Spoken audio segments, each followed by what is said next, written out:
Fitch Solutions-un manatın məzənnəsi ilə bağlı açıqlaması diqqət çəkib.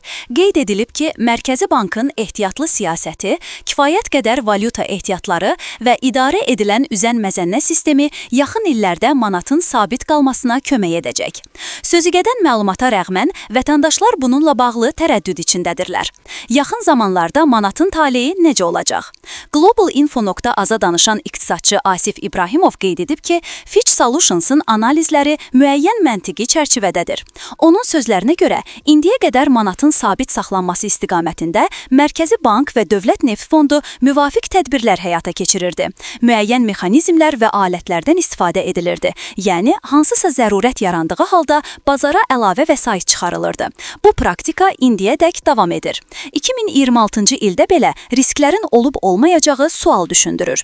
Dövlət büdcəsinə daxil olan vəsaitin böyük hissəsi neft gəlirlərindən əldə edilir və bu sahədə hər hansı ssenarinin dəyişməsi müəyyən risklər yarada bilər. Dünyanın yaşıl enerjiyə keçidi ilə bağlı bir sıra addımlar mövcuddur. Hazırda bu proses birbaşa ciddi təsir göstərməsə də, 1-2 il ərzində risklərin reallaşması mümkündür. Bu, xüsusilə Azərbaycanın ixrac etdiyi karbohidrat ehtiyatlarına tələbatın azalması ilə əlaqəlidir. İqtisadçı bildirib ki, ithal-ixrac əməliyyatları da müəyyən çətinliklər yarada bilər.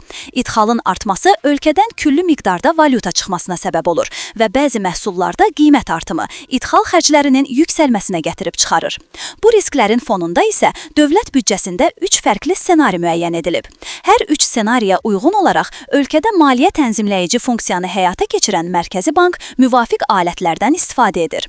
Asif İbrahimovun fikrincə, aprel ayına qədər manatın məzənnəsində ciddi dəyişiklik gözlənilmir. Eyni vaxtda bu qərarlar həm ümumi iqtisadi fond, həm də fiskal gəlirlər fonunda qəbul olunur.